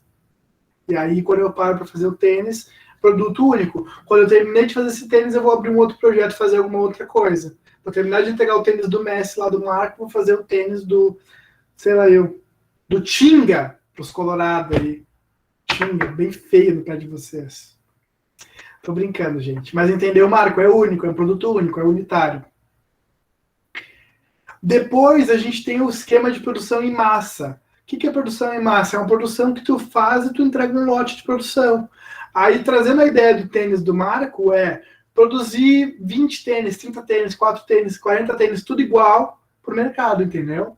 40 tênis branco tamanho 42, 40 tênis branco tamanho 41, 40 tênis branco tamanho 40, entrego aquilo, fecho aquela forma, volto e vou produzir 40 tênis brancos tamanho 39. É uma produção em massa. E existe uma produção de processo contínuo, que é uma produção que não para nunca, tá? Uma produção, por exemplo, de tinta de parede, percebe? Tipo, é uma coisa que está sempre sendo produzida, aquilo ali vai encher os baldes, vai entregar para o mercado, ou refinaria, petróleo, enfim, tá? Existe um ciclo para cada um desses tipos de empresa, que o ciclo unitário, o ciclo em massa, o ciclo contínuo. Aí eu vou deixar vocês olharem isso lá na aula gravada, senão a gente vai se estender, porque eu ainda quero falar um pouquinho das ideias do Burns e Stalker. O Burns e Stalker, eles vão dizer que existem dois tipos de organizações, dois tipos de sistemas, que eles vão chamar de sistema mecânico e sistema orgânico, tá? Que a gente vem estudando desde o início da disciplina. A gente fala de sistema fechado e de sistema aberto. O sistema que sofre influências do lado de fora, que recebe influências, que influencia, é o sistema aberto, que seria o sistema orgânico. E um sistema que não se abre a influência, que não recebe influência, ele é um sistema mecânico, um sistema fechado. Vocês lembram que eu mostrei para vocês 2 organogramas da SEAD há um tempo atrás, que um era bem inchado, tinha vários níveis e várias relações, e o outro era mais fluido, era menorzinho, era mais fácil chegar no centro. É nessa ideia aqui, tá, gente? É um sistema burocrático, um sistema fechado, cheio de relações, ou um sistema mais fluido, mais aberto ao ambiente, tá? Outra coisa que eu quero falar para vocês é o seguinte, ó, é a questão do homem que fica nessa escola. Por quê? Porque a gente falou de um monte de cada escola, cada teoria deixava aí o seu aporte do homem, né? Aí a gente tinha lá no início o homem econômico, motivado por dinheiro, né, da escola científica. Depois a gente teve o homem social, que é o homem influenciado por se sentir bem com os colegas, por se dar bem, né, pela emoção, que é o homem da escola das relações humanas. Aí a gente teve o homem organizacional da teoria estruturalista, esse homem que precisa de muitas organizações para viver. Depois a gente teve o homem administrativo da teoria comportamental, aquele homem que está dentro do planejamento, da organização.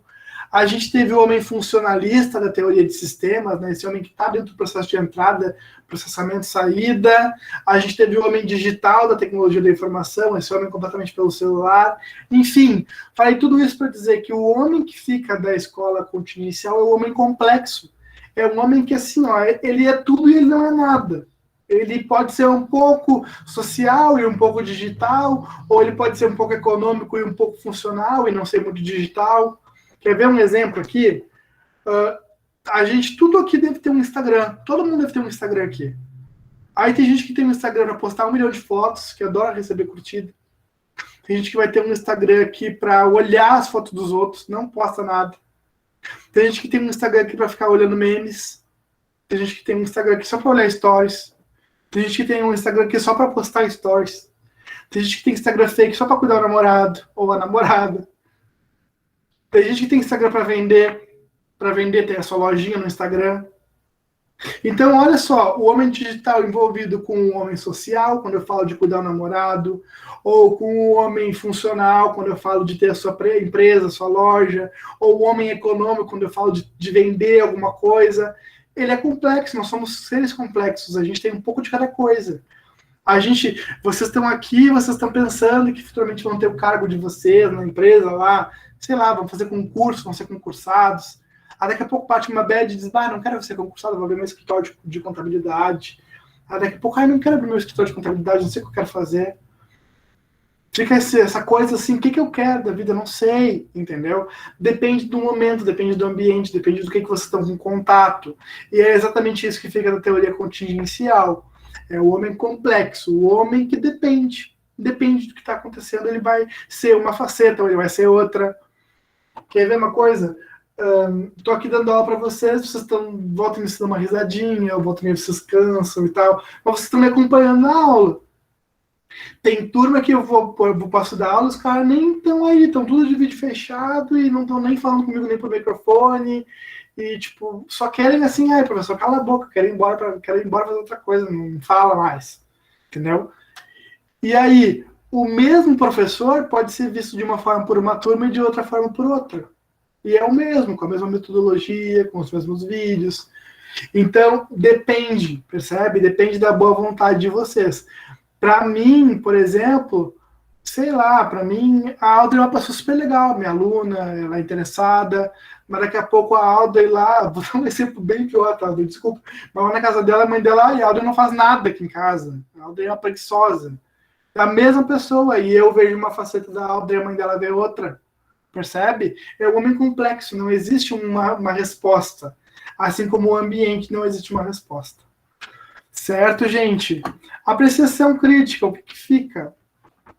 Fica essa questão muito eclética, muito relativista nessa teoria, muito tudo depende, não existem muitas respostas, fica tudo assim, tudo tem que analisar antes para te dizer alguma coisa. E fica um imperativo tecnológico, tá? Isso aqui eu queria que vocês guardassem na mente. O imperativo tecnológico da teoria contingencial, vou colocar aqui, é essa ideia de sempre analisar pela tecnologia envolvida. Qual é a tecnologia envolvida?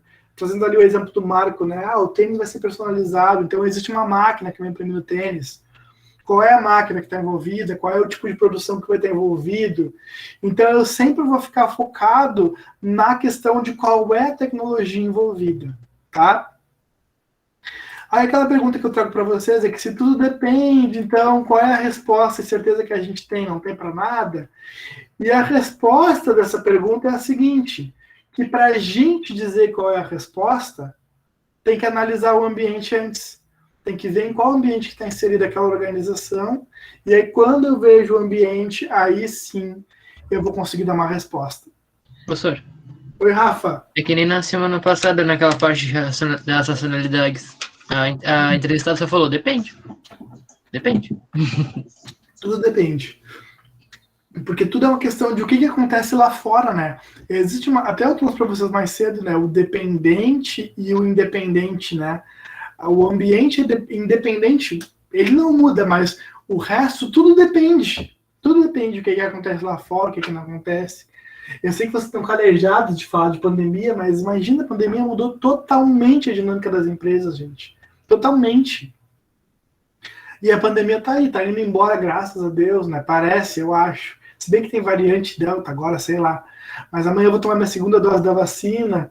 E aí, tomando a vacina, parece que tu sente que tá indo embora. Pô, tá acabando isso. Mas, tá acabando, mas nem tanto, né? Quanta gente aí negacionista não vai tomar vacina e vai ter essa doença por muito tempo, né? Então, depende. Vou poder andar sem máscara na rua? Depende. Depende de todo mundo tomar a sua vacina, de a doença parar de se proliferar e se reproduzir, sabe?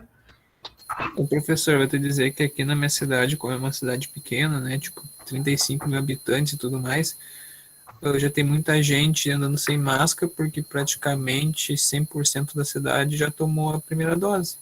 E outras, e 60% já tomaram a segunda dose. Daí, por exemplo, no início do ano estava dando muito caso, agora tem semanas que dá 0 casos aqui na cidade. Tu vê só, Marco. Por ser uma cidade mais pequena, eu, por exemplo, eu tenho dias que eu ando sem máscara na rua, por exemplo, mas daí, tipo, para entrar no estabelecimento, como é uma regra, eu coloco. Mas eu já fico mais tranquilo, sabe? Já dá para começar a viver um pouco mais normal, né? Dá para ter mais uma normalidade. Imagina, agora pensa numa cidade enorme, né? Pensa numa cidade de 300, 400 mil habitantes, nem pensa enorme, né? Pensa que o Grande acho que tem 230 mil habitantes, eu acho. Imagina, né? Gente do céu, poxa, terminamos as duas teorias, tá? Aí eu quero falar com vocês duas coisas importantes para a gente fechar. A primeira delas é a seguinte, ó. Esse sábado, eu acho, ou no outro, não sei.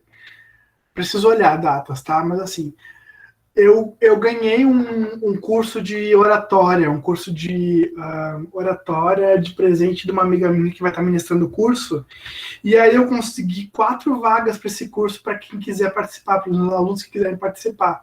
Ele é um curso pago, ele é um curso que é um investimento, mas eu quero dar de presente para vocês pelo menos uma vaga. Eu acho que vocês são muito interessados e vocês merecem essa vaga, tá, de presente.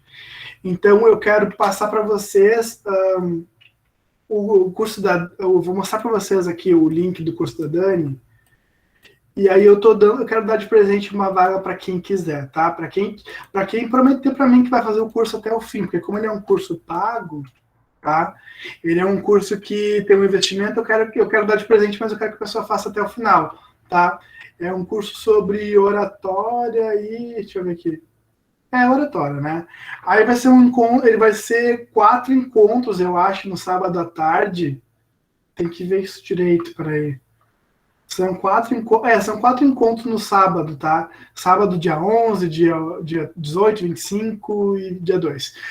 E aí eu quero dar de presente para vocês uma vaga desse curso, tá? Quem quiser fazer o curso, quem me prometer que vai fazer o curso até o fim, que está a fim de melhorar a sua oratória, diz, professor, estava pensando em fazer um curso de oratória, e aí essa oportunidade vem bem-vinda para vocês, manda um e-mail para mim, que o primeiro que mandar o e-mail vai levar, tá? O primeiro que comprometer fazer o curso até o final e mandar um e-mailzinho para mim lá no meu e-mail dizendo que faz o curso, eu vou dar de presente para vocês. Acho que vocês merecem. zepica.pcafurg@gmail.com, tá? Manda para mim um e-mail dizendo, professor, eu quero fazer o curso, tá? Só tem que prometer para o professor aqui que vai fazer, porque é um curso de um investimento alto, tá? É um curso de quase 500 pilas, gente, mas vocês merecem. E eu quero dar de presente para vocês. E aí, o segundo recado que eu quero dar para vocês vão gostar muito, tá? É o seguinte, vamos conversar aqui. A prova de vocês, tá? A prova de vocês, ela vai ser na outra semana ainda, né? Agora que é o medo.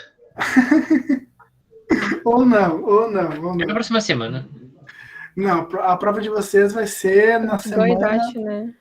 Isso, dia 22. Tá, gente, olha só. Eu quero fazer um negócio aqui com vocês, mas olha aqui, ó, eu quero fazer com quem tá nessa aula. Então eu vou ficar muito brabo se vocês passarem isso adiante. Tá? Ou para quem tá nessa aula, ou para quem for assistir o gravado depois por livre e espontânea vontade.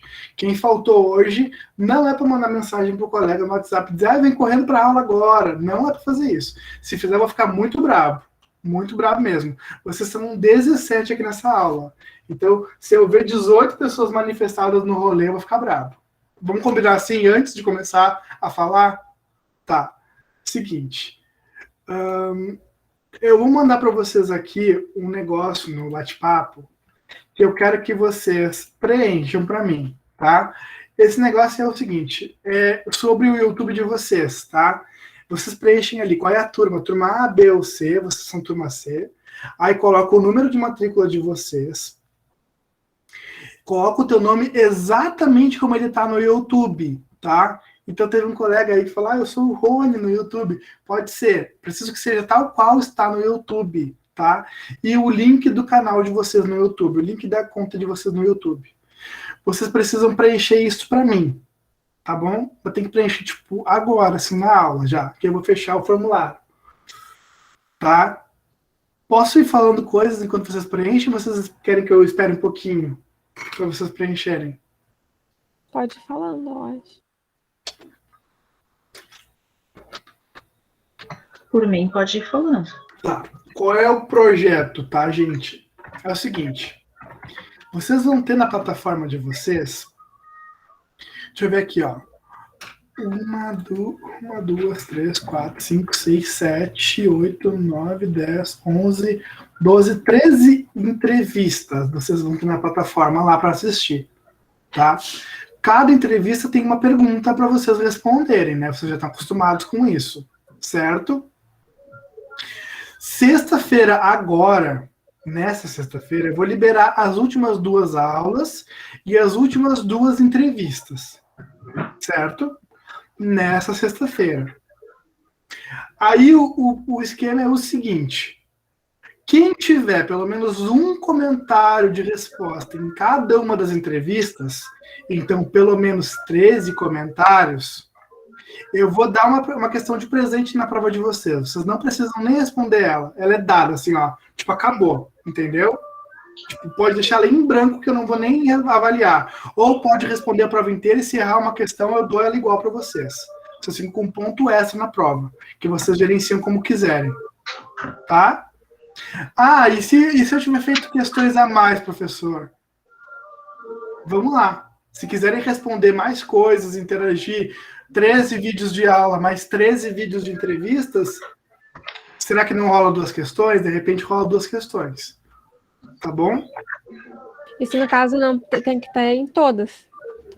Tem que ter pelo menos um comentário em cada uma das entrevistas. Bem. Tá? Tem que ter um comentário em cada uma das entrevistas. Tá? Se vocês tiverem comentários na entrevista e também tiver comentário na aula, de repente vocês fizerem um volume maior, né, comentar 2 vezes, aí eu posso pensar em dar 2 questões na prova para vocês. Mas aí eu vou olhar caso a caso, tá? Caso a caso. Vamos combinar assim? Mas vamos colocar um prazo, né? Senão vocês vão deixar para fazer isso depois e aí vai dar ruim. Então, eu vou liberar para vocês as aulas agora, nessa sexta, tá? E aí vocês vão ter, no máximo, presta atenção, até quarta-feira para fazer isso. Então, hoje é dia, deixa eu ver. Hoje é dia 8, até o dia 15. Até o dia 15 vocês têm para se organizar e fazer os comentários. Certo, gente? Até anotei aqui, ó. Até 15 do 9 é o dia do aniversário do Grêmio. Olha isso. Os colorados vão ter que amargar essa data. Gente, até o dia 15. Vou falar de novo, porque eu quero que consolidem. Tem que ter pelo menos um comentário de vocês em cada uma das entrevistas. Pelo menos um em cada uma das entrevistas. Se vocês colocarem mais comentários nas aulas também, aí eu posso pensar em dar mais, em facilitar ainda mais, ajudar mais na prova. Tá bom? Mas, professor, o comentário na aula seria, tipo, exatamente igual ao da entrevista ou teria que ser um comentário diferente? Não, tem que ser um comentário diferente daí, Marco. Não pode ser copia e cola, tá? Uhum. E tem que ser uma resposta à pergunta, né? Tem que ser uma resposta à pergunta. Não pode. Então, claro, assim, ó, vai ter que elaborar pelo menos uma resposta. Adriana, tá aqui no chat o link, pode só empurrar aí um pouquinho e voltar. Tu pega ela. Tá? Vai ser pelo menos são 13 entrevistas, então pelo menos 13 respostas, né? Aí se tu quiser ir lá elaborar uma segunda resposta, tu pode ganhar um segundo pontinho e aí a gente vê o que acontece no final. Mas aí teria que ter uma segunda resposta. Professor, então a gente teria que ver basicamente as 2 aulas até quarta-feira também, porque para responder as perguntas precisa ver as aulas, né? Teria que pelo menos as entrevistas, né, Rafa? Pelo menos as entrevistas. Tá? Gente, essa é a proposta que eu tenho para fazer para vocês. Para dar uma força, tá? Só que eu quero o seguinte, vocês não passem isso aí adiante, tá? Por favor. Porque é uma coisa para quem tá no ao vivo aqui. Essa é a ajudinha que eu quero dar para quem tá no ao vivo sempre. Tá bom? Professor, fala, Rafa. Pode me dizer mais ou menos qual é o tamanho dos 2 vídeos que o senhor vai lançar? Que é as duas. Olha só, um é grande é quase 1 hora. O do Vinícius Oliveira, ele é quase 1 hora. Tem 55 minutos esse, né? Eu vi que. Tu já viu ele? Eu não cheguei a ver o vídeo, mas é como eu ativei a notificação do seu canal, eu vi que é 55 minutos esse vídeo. Mas, gente, vocês não precisam assistir os materiais, assim, as entrevistas inteiras. Vocês podem ir para partes que interessem, os slides estão ali, vocês podem ver, esse slide me interessou mais, parar e ver um pouco mais dele, entendeu? Sejam inteligentes aí na leitura dinâmica dos materiais, tá? Claro que é legal vocês terem contato com o conteúdo inteiro, óbvio, mas às vezes não vai dar para fazer toda a leitura e vocês vão ter que priorizar algumas partes. Oi, Rafa. Dá para ver só, então, a entrevista e com a entrevista a gente consegue responder a pergunta. Claro que sim. Porque a entrevista com o Vinícius, ela é para mostrar para vocês as competências soft das graduações, né? Então, o conteúdo técnico vocês vão ter, vocês estão tendo, mas vocês vão ter que saber falar em público, vocês vão ter que saber apresentar projetos, vocês vão ter que saber se organizar em grupo, e essa competência soft muitas vezes vocês não têm. E aí a gente conversou, eu e o Vinícius, sobre isso, o professor da engenharia de automação. E aí a pergunta é, qual é o papel do estudante nesse sentido? Aí vocês vão colocar a resposta de vocês, que o estudante tem que procurar fazer coisas fora, procurar fazer coisas que deem essa competência, ou que o estudante vai ter que estar sempre aproveitando oportunidades. E tudo isso aí tem no vídeo do Vinícius, entendeu? Vocês conseguem captar do vídeo dele. Ou vocês podem ir pro finalzinho já e ver o que ele fala e construir alguma coisa em cima dele, entendeu? Vocês podem ver que sempre que tem uma pergunta no vídeo, eu pergunto pro entrevistado também. E vocês podem construir em cima da fala do entrevistado. Certo, gente? Estamos combinados? Combinados. Não passar o link para ninguém. Responder as entrevistas até sexta. Alguém me perguntou o tamanho das entrevistas. A outra entrevista eu ainda não gravei, tá? A outra vai ser sobre estratégia.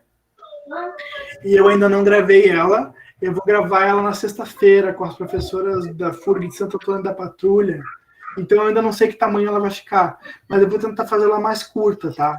Vou tentar. Não prometo nada, porque eu gosto de falar, você sabe. Professor, ali tem uma pergunta que é o link do canal. Tá. Eu não tenho canal.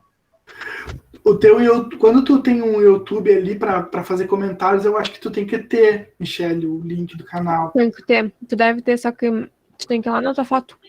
Ficar lá no cantinho. Gente, eu sou um zero à esquerda nisso. Calma, guria. Tu vai no teu YouTube, tu tá no computador fazendo isso? Tô. Tu vai na tua foto, que nem a Aldi falou, e clica na foto, aí vai aparecer seu canal. Uma coisa assim. E aí vai abrir uma outra janela. É o link dessa outra janela.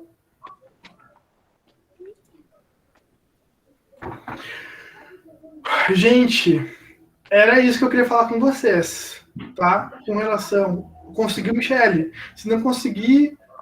Tá no grupo de admiração? Sim. Eu te mando então. Não, pera, não posso. Olha só. Peraí. Vamos deixar para resolver isso aí no privado, Michele. Até eu posso te ajudar, a Alda te ajuda, de repente, tá? Uhum. Gente, olha só. Era isso com relação a essa aula de empreendedorismo e tal. Vou liberar na sexta. No dia 22, tá? Que é a nossa última aula, eu estou tentando trazer um palestrante de fora para fechar com algum outro assunto. Mas aí eu aviso vocês na plataforma direitinho, tá? Se for ter essa aula, como é que vai ser essa última aula. Mas se organizem porque a gente vai ter aula no dia 22, tá? Que é o nosso último dia de aula daí. Aí depois Semana que vem não tem. Semana que vem não tem. Eu vou adiantar o material todo para vocês fazerem tudo isso aí, tá? Oi, Rafa. É quarta-feira até que horário? Até meia-noite, quarta-feira? Deixa eu ver uma coisa aqui, peraí. Quarta-feira é dia 15, né? 15. Vamos deixar isso até o dia 17, então, até sexta. Tá? Vou dar mais 2 dias para vocês fazerem isso. Agradeço. Vocês podiam ter pedido, né? Vocês podiam, professor, deixa até sexta. Deixar. Até 17, tá? 17... Professor, deixa até dia 29. Agora perdeu essa chance, Rafa. Aqui, ó, até dia 17, às 23h59. Tá bom? No dia 18, aí eu fecho a conta. Aí eu passo a régua do negócio. Certo? É meia-noite? 23h59. Senão confunde. Mais alguma coisa, gente? Vocês querem dizer? Vocês podiam dizer assim, professor, adorei isso. Obrigado, te amo. Umas coisas assim, vocês podiam dizer, vocês não dizem, vocês não fazem nada, vocês não retribuem o meu amor por vocês. Está no coração de nós, alunos da contabilidade. Tá, então deixa eu te contar uma coisa. Lá no início das aulas, quando tu começou a colocar bastante conteúdos lá para a gente ler, eu me perguntei para mim mesma, nossa, esse professor não pensa que a gente não tem outra coisa para fazer? Tu e muitos. Então, assim, ó, tô confessando, o que eu falei lá no início, que eu pensei lá no início, mas não imaginei que fosse ser tão bom. Obrigado pelo carinho. O que ajuda muito é a didática. Porque às Obrigado. vezes colocam muito conteúdo muito maçante. E os memes ajudam bastante. A dinâmica, né, de aula. Eu sou outra professora que de vez em quando tem vontade de te matar também, entendeu? Mas tá tudo certo, porque eu gosto muito da sua matéria, eu gosto muito da sua aula, então acho que compensa, entendeu? Mas eu, quando rola a vontade, entendeu? De encontrar contigo assim na rua sem querer. Brincadeira. Que horror, gente. Mas assim, ó, vou dizer para vocês que essa disciplina é um desafio enorme dada para vocês, porque ela é uma disciplina de um ano inteiro, gente. Isso aqui é um conteúdo de um ano inteiro, e a gente fazer isso caber em 6 meses, é um baita desafio.